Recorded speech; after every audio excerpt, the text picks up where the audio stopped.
یہ میں نہیں جانتی۔ تم اس وقت کہاں سے بول رہی ہو؟ یہ نہیں بتاؤں گی، مجھے تم سے بھی خوف معلوم ہوتا ہے۔ دوسری طرف سے ہلکے سے کہکی کی آواز آئی اور بولنے والے نے کہا، تم پبلک بوتھ نمبر 24 سے بول رہی ہو۔ اور عمران کی آنکھیں حیرت سے پھیل گئیں۔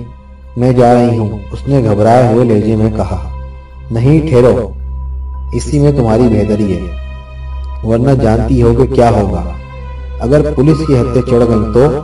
میرا تم سے کوئی جھگڑا نہیں، بلکہ تم کئی بار نادانستہ طور پر میرے کام بھی آ چکی ہو۔ میں تمہیں اس جنجال سے بچانا چاہتا ہوں۔ ہاں تو میں یہ کہہ رہا تھا کہ تم بوتھ کے باہر ٹھہرو، آدھے گھنٹے کے اندر ہی اندر میرا ایک آدمی وہاں پہنچ جائے گا۔ کیوں؟ نہیں، عمران نے احتجاجاً کہا، میں بالکل بے قصور ہوں، میں کیا کروں؟ وہ خواہ مخواہ میرے گلا پڑ گیا ہے۔ ڈرو نہیں روشی، بولنے والے نے اسے چمکار کر کہا، میں تمہاری مدد کرنا چاہتا ہوں، اسی میں تمہاری بہتری ہے۔ عمران نے فوراً ہی جواب نہیں دیا۔ ہیلو، دوسری طرف سے آواز آئی۔ ہیلو، عمران کپکپاتی ہوئی آواز میں بولا۔ اچھا، میں انتظار کروں گی، لیکن مجھے یقین ہے کہ یہ میری زندگی کا آخری دن ہے۔ بہت ڈر گئی ہو، کہکے کے ساتھ کہا گیا۔ ارے اگر میں تمہیں مارنا چاہتا تو تم اب تک زندہ نہ ہوتی۔ اچھا، تم وہیں انتظار کرو۔ سلسلہ منتقل کر دیا گیا۔ عمران بوتھ سے نکل آیا۔ اس کے ہونٹوں پر شرارت آمیز مسکراہٹ تھی اور داڑھی میں یہ مسکراہٹ نہ جانے کیوں خطرناک معلوم ہو رہی تھی۔ آدھے گھنٹے تک اسے انتظار کرنا تھا۔ وہ ٹہلتا ہوا سڑک کی دوسری طرف چلا گیا۔ ادھر چند سایہ دار درخت ہیں۔ روشی کا انتظام اس نے پچھلی رات ہی کو کر لیا تھا۔ وہ اس وقت ایک غیر معروف سے ہوٹل کے ایک کمرے میں مقیم تھی اور عمران نے پچھلی رات اسی کے فلیٹ میں تنہا گزاری تھی۔ وہ درختوں کے نیچے ٹہلتا رہا۔ بار بار اس کی نظر کلائی کی گھڑی کی طرف اٹھ جاتی تھی۔ 20 منٹ گزر گئے۔ اب وہ پھر بوتھ کی طرف جا رہا تھا۔ زیادہ دیر نہیں گزری تھی کہ اس نے محسوس کیا کہ ایک کار قریب ہی اس کی پشت پر آ کر رکی ہے۔ اچانک عمران پر کھانسیوں کا دورہ پڑا۔ وہ پیر دبائے ہوئے جھک کر کھانسنے لگا، پھر سیدھا کھڑا ہو کر بوتھ کی طرف مکہ لہراتا ہوا غصیلی آواز میں بولا، سالی کبھی تو باہر نکلو گی؟ کیا بات ہے جناب؟ کسی نے پشت سے کہا۔ عمران چونک کر مڑا۔ اس کے 3-4 فٹ کے فاصلے پر ایک وجیح جوان کھڑا تھا اور سڑک پر ایک خالی کار موجود تھی۔ کیا بتاؤں جناب؟ عمران اس طرح بولا جیسے کھانسیوں کے دورے کے نجیبے میں اس کی سانسیں الجھ رہی ہوں۔ وہ چند لمحے ہانپتا رہا، پھر بولا، 1 گھنٹے سے اندر گھسی ہوئی ہے، مجھے بھی ایک ضروری فون کرنا ہے، کئی بار دستک دے چکا ہوں، ہر بار یہی کہہ دیتے تھے 1 منٹ ٹھہریے۔ 1 منٹ کی ایسی کی تیسی 1 گھنٹہ ہو گیا۔ اوہ ٹھہریے، میں دیکھتا ہوں۔ نوار آگے بڑھتا ہوا بولا۔ اس نے ہینڈل گھما کر دروازہ کھولا، لیکن پھر اسے مڑنا نصیب نہیں ہوا۔ عمران کا ہاتھ اس کی گردن دبوچ چکا تھا۔ اس نے اسے بوتھ کے اندر دھکا دے دیا اور خود بھی طوفان کی طرح اس پر جا پڑا۔ بوتھ کا دروازہ خودکار تھا، اس لیے بند کرنے کی ضرورت بھی نہیں تھی۔ وہ ان دونوں کے داخل ہوتے ہی خود بخود بند ہو گیا تھا۔ تھپڑوں، گھونسوں اور لاتوں کا طوفان۔ ہاتھ کے ساتھ ہی ساتھ عمران کی زبان بھی چل رہی تھی۔ میں روشی، تمہاری ٹھکائی کر رہی میری جان، اپنی بلڈاگ سے کہہ دینا کہ میرے بقیہ نوٹ مجھے واپس کر دے، ورنہ ایک دن اسے بھی کسی چوہے دان میں بند کر کے ماروں گی۔ اور وہ سالی روشی، وہ بھی مجھے جل دے گئی، کل رات سے غائب ہے، اور بیٹا کل رات میں نے تمہارے ایک ساتھی کی کمر توڑ دی ہے۔ عمران اس پر اچانک اس طرح ٹوٹ پڑا تھا کہ اسے کچھ سوچنے کا موقع ہی نہ مل سکا۔ پھر ایسی صورت میں چپ چاپ پٹتے رہنے کے علاوہ اور کیا ہو سکتا تھا؟ تھوڑی دیر میں اس نے ہاتھ پیر ڈال دیے۔ عمران نے اسے کالر سے پکڑ کر اٹھایا، لیکن اس کے پیر زمین پر ٹکتے ہی نہیں تھے۔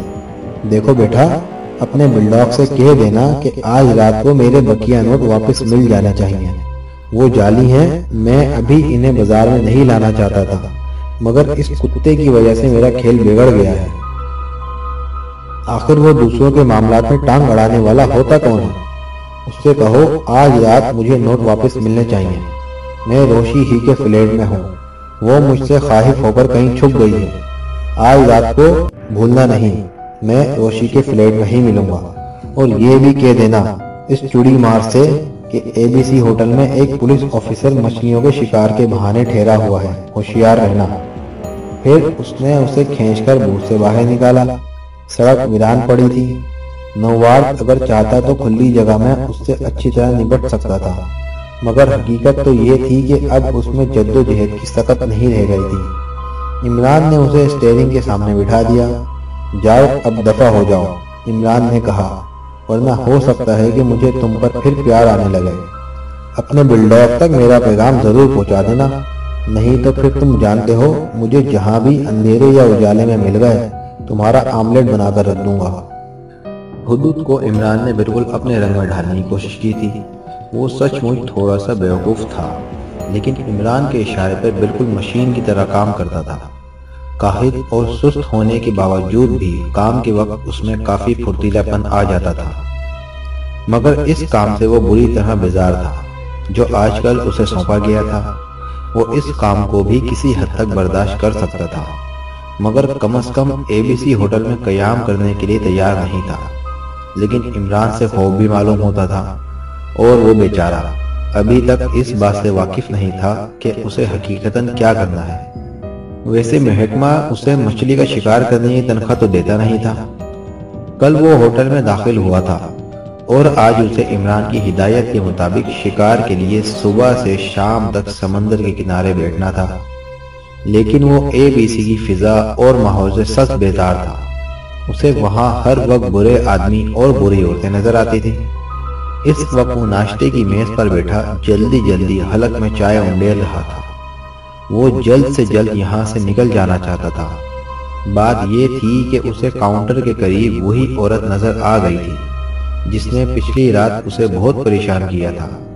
رات وہ نشے میں تھی اور حدود کے سر ہو گئی تھی کہ وہ اسے فلم دیوداس کا گانا بلم بسو مورے من میں سنائے۔ حدود کی بھوکلاہٹ دیکھ کر دوسرے لوگ بھی اس تفریح میں دلچسپی لینے لگے تھے۔ پتہ نہیں کس طرح حدود نے اسے پیچھے چھڑایا تھا۔ اب اس وقت پھر اسے دیکھ کر اس کے ہاتھ پیر پھول گئے تھے، لیکن عورت جو اس وقت نشے میں نہیں تھی کافی سنجیدہ نظر آ رہی تھی۔ حدود نے جلدی ناشتہ ختم کیا اور کمرے سے شکار کا سامان لے کر گھاٹ کی طرف روانہ ہو گیا۔ حدود یہاں آنے کا مقصد سے تو واقف نہیں تھا۔ وہ اچھی طرح جانتا تھا کہ عمران کو اس علاقے سے کیوں دلچسپی ہو سکتی ہے، مگر وہ یہ نہیں جانتا تھا کہ خود اسے کیا کرنا ہے۔ البتہ وہ اپنی آنکھیں ضرور کھلی رکھنا چاہتا تھا۔ اس حصے میں سمندر پرسکون تھا اور ادھر لانچوں اور کشتیوں کی بھی آمد و رفت نہیں رہتی تھی۔ اسے اپنے علاوہ 2-3 آدمی اور بھی نظر آئے جو پانی میں ڈورے ڈالے بیٹھے اونگ رہے تھے۔ وہ 1 بجے تک جھک مارتا رہا، لیکن ایک مچھلی بھی اس کے کانٹے میں نہ لگی۔ لیکن وہ شاید اس سے بے خبر تھا کہ تھوڑے ہی فاصلے پر ایک آدمی کھڑا خود اسی کا شکار کرنے کی طاق میں ہے۔ وہ آدمی چند دھمے کھڑا سگریٹ کے کش لیتا رہا، پھر آہستہ حدود کی طرف بڑھا۔ آج کل شکار مشکل ہی سے ملتا ہے، اس نے حدود سے کچھ فاصلے پر بیٹھتے ہوئے کہا۔ حدود چونک پر اسے گھورنے لگا۔ یہ ایک دبلا پتلا اور دراز قد کا آدمی تھا، عمر 30 اور 40 کے درمیان رہی ہوگی۔ اس کے شانے سے ایک کیمرہ لٹک رہا تھا۔ جی ہاں، حدود اپنے چہرے پر خوش اخلاقی کے آثار پیدا کرتا ہوا بولا۔ آپ اس شوق کو کیسا سمجھتے ہیں؟ نووارد نے پوچھا۔ معاف فرمائیے گا، میں سمجھا نہیں۔ اوہ، میرے اس سوال کا کسی اور روشنی میں نہ لیجیے گا۔ میرا تعلق دراصل ایک بات تصویر ماہنامے سے ہے، اور میرا کام یہ ہے کہ میں مختلف قسم کی ہابیز کے متعلق معلومات اور تصاویر فراہم کروں۔ یہ میری ہابی نہیں بلکہ پیشہ ہے، حدود مسکرا کر بولا۔ میں نہیں یقین کر سکتا جناب، نووارد بھی ہنسنے لگا۔ ہمارے یہاں کے پیشہ ور سمندر میں جال ڈالتے ہیں اور ان کا لباس اتنا شاندار نہیں ہوتا، اور وہ تنکوں کے ہیڈ نہیں لگاتے۔ حدود بھی خواہ مخواہ ہنسنے لگا اور نووارد نے کہا، میں آپ کا شکر گزار رہوں گا اگر آپ مجھے شکار کھیلتے ہوئے 2-3 پوز دے دیں۔ یہاں اکیلا میں ہی تو نہیں ہوں۔ درست ہے، لیکن میں انہیں اس قابل نہیں سمجھتا کہ ان کی تصویر کسی ایسے ماہنامے میں شائع ہو جو امریکہ، انگلینڈ، فرانس، جرمنی اور ہالینڈ جیسے ممالک میں جاتا ہو۔ حدود گدھے کی طرح پھول گیا اور اس نے اپنے 3 پوز دیے، لیکن اس شوق سے متعلق اظہار خیال کرتے وقت وہ بری طرح ہکلانے لگا۔ ظاہر ہے کہ اسے مچھلیوں کے متعلق صرف اتنا ہی معلوم تھا کہ ہر مچھلی لذیذ نہیں ہوتی، اور خواہ وہ کسی قسم سے تعلق رکھتی ہو، اس میں کانٹے ضرور ہوں گے۔ میں زبانی نہیں بتا سکتا، اس نے آخر کار تنگ آ کر کہا، لکھ کر دے سکتا ہوں۔ ہوتا ہے، نوارد سر ہلا کر بولا، بعض لوگ لکھ سکتے ہیں، بیان نہیں کر سکتے۔ اچھا، کوئی بات نہیں، مجھے اس کے بارے میں جتنا بھی علم ہے خود ہی لکھ لوں گا۔ ویسے آپ مجھے اپنا نام اور پتہ لکھوا دیجئے۔ حدود نے اطمینان کا سانس لیا۔ ظاہر ہے کہ اس نے نام اور پتہ غلط ہی لکھوایا ہوگا۔ نوارد رخصت ہو گیا، لیکن اس نوارد کی گھات میں بھی کوئی تھا۔ جیسے ہی وہ ریتیلے حصے کو پار کر کے بندرگاہ کی طرف جانے والی سڑک پر پہنچا، ایک آدمی تودے کی اوٹ سے نکل کر اس کا تعاقب کرنے لگا، اور یہ آدمی عمران کے علاوہ اور کوئی نہیں تھا۔ روشی اپنے اقامتی ہوٹل میں پچھلی رات سے عمران کا انتظار کر رہی تھی۔ وہ اسے ہوٹل میں ٹھہرا کر جلدی ہی واپس آنے کا وعدہ کر کے رخصت ہو گیا تھا۔ روشی اس کے لیے بے حد متفکر تھی، لیکن اتنی ہمت بھی نہیں رکھتی تھی کہ اس کی تلاش میں نکل کھڑی ہوتی۔ اسے پولیس کا بھی خوف تھا، اور وہ بھیانک آدمی تو تھا ہی اس کی تلاش میں۔ سارا دن گزر گیا، لیکن عمران نہیں آیا۔ اس وقت شام کے 4 بج رہے تھے، اور روشی قطعی نا امید ہو چکی تھی۔ اسے یقین تھا کہ عمران کسی نہ کسی مصیبت میں پھنس گیا ہوگا۔ یا تو وہ پولیس کی ہتھے چڑھ گیا، یا پھر اس بھیانک آدمی نے۔ وہ اس خیال ہی سے کانپ اٹھی۔ اس کے تصور میں عمران کی لاش تھی۔ وہ پلنگ پر کروٹیں بدل رہی تھی۔ اس کی سمجھ میں نہیں آتا تھا کہ کیا کرے۔ اچانک کسی نے دروازے پر دستک دی، اور روشی اچھل پڑی۔ لیکن پھر اس نے سوچا ممکن ہے ویٹر ہو، کیونکہ یہ چائے کا وقت تھا۔ آ جاؤ، روشی نے بے دلی سے کہا۔ دروازہ کھلا، عمران سامنے کھڑا مسکرا رہا تھا۔ تم؟ روشی بے تحاشا اچھل کر اس کی طرف لپکی۔ تم کہاں تھے؟ میں تمہیں مار ڈالوں گی۔ ہائے! عمران اس طرح بھوکلا کر پیچھے ہٹ گیا جیسے اسے سچ مچ روشی کی طرف سے قاتلانہ حملے کا خدشہ ہو۔ روشی ہنسنے لگی، مگر اسے جھنجھوڑ کر بولی، تم بڑے ناسور ہو، بتاؤ کہاں تھے؟ چچی فرزانہ کا مکان تلاش کر رہا تھا، عمران سنجیدگی سے بولا۔ کیوں؟ یہ کون ہے؟ میں نہیں جانتا، عمران ٹھنڈی سانس لے کر بولا۔ مجھے معلوم ہوا ہے کہ وہ ایک ایسے آدمی سے واقف ہیں جس کا پایاں کان آدھا کٹا ہوا ہے۔ کرنے لگے نا بیتوں کی بکواس؟ تم مجھے اس طرح چھوڑ کر کہاں چلے گئے تھے؟ کیا تم مرنا چاہتی ہو؟ ہاں، میں مرنا چاہتی ہوں، روشی جھلا گئی۔ اچھا تو اردو کے عشقیہ ناول پڑھنا شروع کر دو، تم بہت جلد بور ہو کر مر جاؤ گی۔ عمران، میں تمہیں گولی مار دوں گی۔ چلو بیٹھ جاؤ، عمران اسے ایک آرام دہ کرسی پر دھکیلتا ہوا بولا۔ ہم دونوں کی زندگی کا انحصار صرف اس نامعلوم آدمی کی موت پر ہے۔ روشی اسے خاموشی سے دیکھتی رہی، پھر بولی، تم آخر ہو کیا بھلا؟ مجھے بتاؤ، میں پاگل ہو جاؤں گی۔ میں تم سے پوچھتا ہوں کہ کیا کل رات فون پر تم نے پولیس کو اطلاع دی تھی؟ کس بات کی اطلاع؟ روشی چونک پڑی۔ یہی کہ گیراج نمبر 13 میں ایک لاش ہے؟ ہرگز نہیں، میں بھلا کیوں اطلاع دینے لگی؟ پتہ نہیں، پھر وہ کون ہو رہا تھے؟ تم نے شام کو کوئی اخبار دیکھا؟ نہیں، میں نے نہیں دیکھا۔ مجھے پوری بات بتاؤ، الجھن میں نہ ڈالو۔ پولیس نے گیراج کا تالا توڑ کر لاش دریافت کر لی ہے۔ ڈرائیور زندہ ہی نکلا، صرف بے ہوش ہو گیا تھا۔ اخبار کی خبر ہے کہ پچھلی رات کسی نامعلوم عورت نے، جو لہجے سے اینگلو انڈین معلوم ہوتی تھی، فون پر اس کی اطلاع پولیس کو دی تھی۔ میں قسم کھانے کو تیار ہوں، مجھے یقین ہے کہ تم ایسی حرکت نہیں کر سکتی، کہنے کا مطلب صرف یہ ہے کہ تم میری اجازت کے بغیر اس ہوٹل سے باہر قدم نہ نکالنا، خواہ مجھ سے 1 ہفتے کے بعد ہی ملاقات کیوں نہ ہو۔ میں وعدہ نہیں کر سکتی۔ کیوں؟ میں تمہارے ساتھ ہی رہوں گی، تم مجھے تنہا نہیں چھوڑ سکتے۔ یعنی تم چاہتی ہو کہ ہم دونوں کی گردنیں ساتھ ہی کٹیں۔ نہ جانے کیوں مجھے تمہاری موجودگی میں کسی سے بھی خوف محسوس نہیں ہوتا۔ اچھا، صرف آج رات اور یہاں ٹھہر جاؤ۔ آخر کیوں؟ تم کیا کرتے پھر رہے ہو؟ مجھے بتاؤ۔ نہیں روشی، تم بہت اچھی ہو، تم آج رات یہیں قیام کرو گی۔ اچھا یہ بتاؤ، کبھی تمہیں ABC ہوٹل میں کوئی ایسا آدمی نظر آیا ہے جس کا بایاں کان آدھا کٹا ہوا ہو؟ روشی پلکیں جھپکانے لگی۔ شاید وہ کچھ یاد کرنے کے لیے ذہن پر زور دے رہی تھی۔ کیوں؟ تم یہ کیوں پوچھ رہے ہو؟ اس نے آہستہ سے پوچھا۔ نہیں، میں نے وہاں ایسا کوئی آدمی نہیں دیکھا، لیکن میں ایسے ایک آدمی کو جانتی ضرور ہوں۔ ABC سے تعلق ہے اس کا؟ عمران نے پوچھا۔ نہیں، وہ اس حیثیت کا آدمی نہیں ہے کہ اس کا گزر ABC جیسے مہنگی جگہوں پر ہو سکے۔ وہ ماہی گیروں کی ایک کشتی پر ملازم ہے۔ تمہیں یقین ہے کہ اس کا بایاں کان کٹا ہوا ہے؟ ہاں، لیکن تم ٹھہرو، مجھے بتاؤ کہ وہ اس وقت کہاں ملے گا۔ میں بھلا کیسے بتا سکتی ہوں؟ مجھے اس کا گھر نہیں معلوم۔ تو اس کشتی ہی کا پتہ بتاؤ جس پر وہ کام کرتا ہے۔ Hirschfeld fisheries. عمران نے ایک طویل سانس لے کر آہستہ سے دہرایا، پھر اٹھتا ہوا بولا۔ اچھا ٹاٹا، کل صبح ملاقات ہوگی۔ ٹھہرو، مجھے بتاؤ کہ تم کس چکر میں ہو۔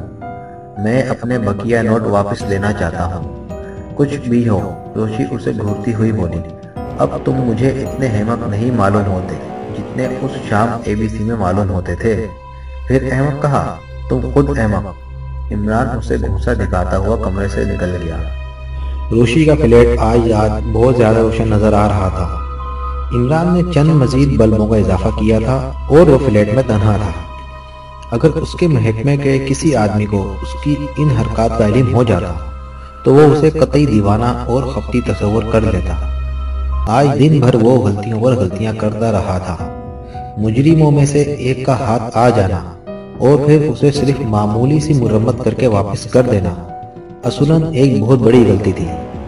ہونا تو یہ چاہیے تھا کہ عمران اسے باقاعدہ طور پر گرفتار کر کے اسے اس کے دوسرے ساتھیوں کی نشاندہی پر مجبور کر دیتا۔ پھر اس نے اسے حدود کے وجود سے آگاہ کر دیا، بلکہ اپنے متعلق بھی بتا دیا کہ روشی کے فلیٹ ہی میں رات بسر کرے گا، اور اب اس میں اس طرح چراغاں کیے بیٹھا تھا جیسے کسی خاص تقریب کے انتظامات میں مشغول ہو۔ کلاک نے 12 بجایا اور اس نے دروازے کی طرف دیکھا جو کھلے ہوئے تھے، لیکن اسے کلاک کے ٹک ٹک کے علاوہ اور کوئی آواز نہ سنائی دی۔ دروازے تو کیا، آج اس نے کھڑکیاں تک کھلی رکھی تھی، حالانکہ آج سردی شواب پر تھی۔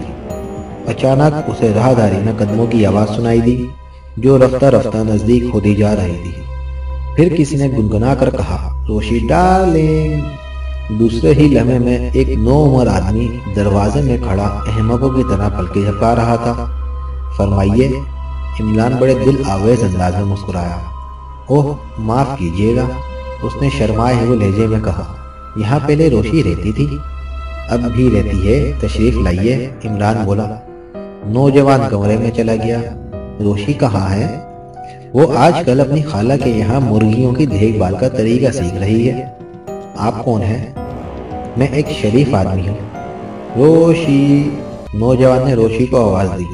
میں کہہ رہا ہوں نا کہ وہ اس وقت یہاں نہیں ہے، عمران بولا۔ ارے وہ بڑی شریر ہے، نوجوان ہنس کر بولا۔ میری آواز سن کر چھپ گئی ہے، خیر میں ڈھونڈ لیتا ہوں۔ نوجوان بڑی بے تکلفی سے روشی کی خواب گاہ میں داخل ہو گیا۔ عمران اس کے پیچھے پیچھے چل رہا تھا۔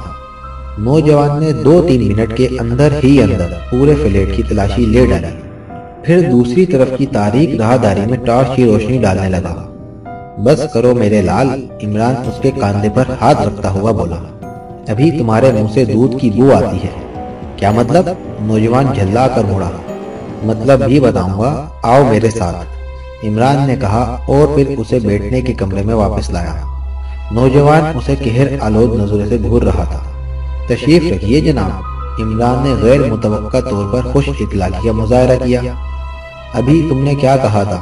نوجوان نے جھلائے ہوئے لہجے میں کہا۔ میں نے عرض کیا تھا کہ آپ تلاشی لے چکے اور اب آپ کو اطمینان ہو گیا کہ میرے ساتھ دوسرے آدمی نہیں ہیں۔ اب تشریف لے جائیے اور اپنے بلڈوگ سے کہہ دیجئے کہ میرے نوٹ مجھے واپس کر دیں۔ میں بہت برا آدمی ہوں، اپنے ساتھ بھیڑ بھاڑ نہیں رکھتا، تنہا کام کرتا ہوں۔ میں اس وقت اس فلیٹ میں تنہا ہوں، لیکن میرا دعویٰ ہے کہ تمہارا بلڈوگ میرا بال بھی بیکا نہیں کر سکتا۔ یہ دیکھو، میں نے سارے دروازے کھول رکھے ہیں اور سارے بلب روشن ہیں، لیکن ہاں کچھ نہیں۔ میں نہیں سمجھا کہ آپ کیا کہہ رہے ہیں۔ جاؤ یار، بھیجا نہ چاٹو، اسے میرا پیغام پہنچا دو جس نے تمہیں بھیجا ہے۔ چلو اب کھسکو بھی، ورنہ میرا ہاتھ تم پر بھی اڑ جائے گا۔ آج ہی میں تمہارے ایک ساتھی کی اچھی خاصی مرمت کر چکا ہوں، میں تمہیں دیکھ لوں گا۔ نوجوان اٹھتا ہوا بولا اور آندھی کی طرح کمرے سے نکل گیا، لیکن عمران اس طرح کھڑا تھا جیسے اسے ابھی کسی اور کا انتظار ہو۔ اس نے جیب سے چوئنگم کا پیکٹ نکالا اور ایک منتخب کر کے اسے آہستہ آہستہ کچلنے لگا۔ سیکنڈ منٹوں اور منٹ گھنٹوں میں تبدیل ہوتے چلے گئے، لیکن قریب یا دور کسی قسم کی بھی آواز سنائی نہ دی، اور پھر عمران خود کو سچ مچ احمق سمجھنے لگا۔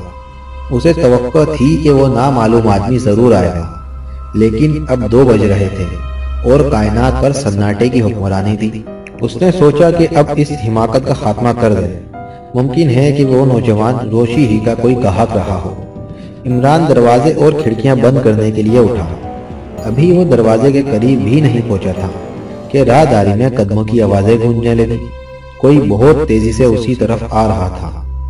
عمران بڑی پھرتی سے 3-4 قدم پیچھے ہٹ آیا، لیکن دوسرے ہی لمحے میں اس کی آنکھیں حیرت سے پھیل گئیں۔ روشی دروازے میں کھڑی بری طرح ہانپ رہی تھی، لیکن اس کے چہرے پر پریشانی کے آثار نہیں تھے۔ تم نے میرا کہنا نہیں مانا؟ عمران آنکھیں نکال کر بولا۔ بس تم اسی طرح بکواس کیا کرو، روشی ایک صوفے پر گرتی ہوئی بولی۔ پھر اپنا وینٹی بیگ کھول کر 2 پیکٹ نکالے اور انہیں عمران کی طرف اچھالتے ہوئے کہا، اپنے بقیہ 2 پیکٹ بھی سنبھالو۔ عمران نے پیکٹوں کو الٹ پلٹ کر دیکھا اور پھر حیرت سے روشی کی طرف دیکھنے لگا۔ کچھ دیر قبل میرا ہارٹ فیل ہوتے ہوئے بچا ہے، روشی نے کہا۔ کیوں؟ تمہیں یہ پیکٹ کہاں سے ملے؟ بتاتی ہوں، ذرا دم لینے دو، روشی نے کہا اور اٹھ کر الماری سے وسکی کی بوتل نکالی۔ بڑے گلاس میں 6 انگل خالص وسکی لے کر اس کی چسکیاں لینے لگی۔ پھر اس نے رومال سے ہونٹ خشک کرتے ہوئے کہا، مجھے نیند نہیں آ رہی تھی۔ ٹھیک 1 بجے کسی نے دروازے پر دستک دی۔ میں سمجھی شاید تم ہو۔ میں نے اٹھ کر دروازہ کھول دیا، لیکن وہ تم نہیں تھے، ایک دوسرا آدمی تھا۔ اس نے مجھے یہ دونوں پیکٹ دیے اور ایک لفافہ جس پر میرا نام لکھا ہوا تھا، اور پھر اس نے مجھے پوچھنے کی مہلت ہی نہیں دی، چپ چاپ واپس چلا گیا۔ روشی نے وینٹی بیگ سے وہ لفافہ بھی نکال کر عمران کی طرف بڑھا دیا۔ عمران نے لفافے سے خط نکال کر میز پر پھیلاتے ہوئے ایک طویل سانس لی۔ تحریر تھا، روشی، تمہارے دوست کے بقیہ 2 پیکٹ روانہ کر رہا ہوں، لیکن تم انہیں کھول کر دیکھو گی نہیں۔ ہوٹل کے باہر ایک نیلے رنگ کی کار موجود ہے، چپ چاپ اس میں بیٹھ جاؤ، وہ تمہیں تمہارے فلیٹ تک پہنچا دے گی۔ تم دونوں خواہ کہیں چھپو، میری نظروں سے نہیں چھپ سکتے۔ مجھے تم دونوں سے کوئی خواہش نہیں ہے، ورنہ تم اب تک زندہ نہ ہوتے۔ تمہارا دوست معمولی سا مجرم ہے، جعلی نوٹوں کا دھندا کرتا ہے، اور بس اس سے کہو کہ چپ چاپ اس شہر سے چلا جائے، ورنہ تم تو مجھے عرصے سے جانتی ہو، میں اور کچھ نہیں چاہتا، یہاں سے اسی وقت چلی جاؤ۔ عمران نے خط ختم کر کے روشی سے کہا، اور تم نیلی کار میں بیٹھ گئی؟ کیا کرتی؟ میں نے سوچا کہ جب اس نے میری جائے رہائش گاہ کا پتہ لگا لیا تو مجھے کسی قسم کا نقصان پہنچانے میں اسے کیا آر ہو سکتا ہے۔ ٹھیک ہے، تم نے عقل مندی سے کام لیا، مگر روشی عمران کو گھورتی ہوئی بولی، کیا اس نے تمہارے متعلق سچ لکھا ہے؟ جھک مارتا ہے، اب میں اس سے اپنی توہین کا بدلہ لوں گا۔ دیکھو طوطے، میں نے تمہارے بارے میں بہت سوچا، اور ہاں، تم نے یہ چراغا کس خوشی میں کر رکھا ہے؟ میں بہت زیادہ روشنی چاہتا تھا، مگر تم نے بھی میرے بارے میں غلط ہی سوچا ہوگا۔ اچھا، اب تم مجھے یہاں کبھی نہیں دیکھو گی، تو واقعی اس شہر سے جا رہے ہو؟